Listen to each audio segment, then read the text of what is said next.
Any moments you wish you could change in your music journey?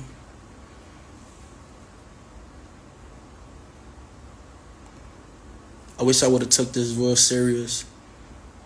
Like, when I was in school, like, not on geek shit, but like, getting into like band and learning how to play the guitar, learning how to fucking play the drums, the piano, taking singing courses and stuff like that.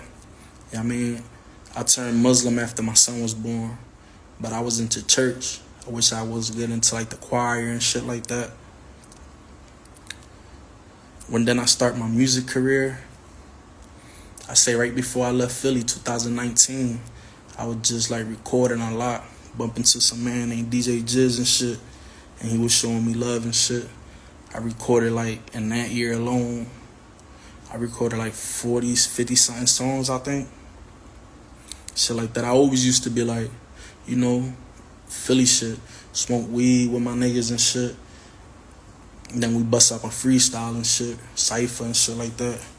But I really took that shit serious, like writing music and putting that shit out there in 2019.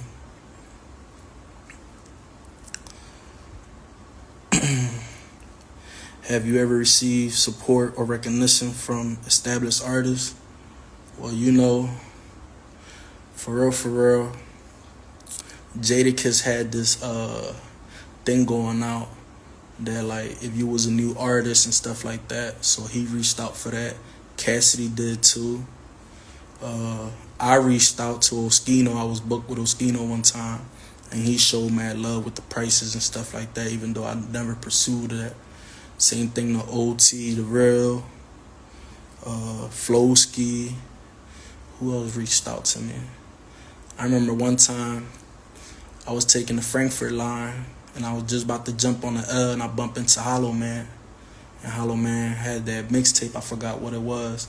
But in the mixtape, I remember one of the songs, Sour and the Dutchie, Double Sided Goosey. Well, that joint, I bumped into him, and he gave me some advice and stuff like that. He a thorough old head. I mean, right before PNB Rock jumped off, he used to be around Summerdale and shit like that. So he showed me some advice and stuff like that when I was talking to him. Who else bumped into me and shit like that? Other than that, a whole bunch of like, when I was in PR and shit, it was niggas on the stage. I was like 13, 14 years old, and I seen people perform in it's called a carnaval. Like all little cities have their own little thing. So I seen niggas perform on stage, and I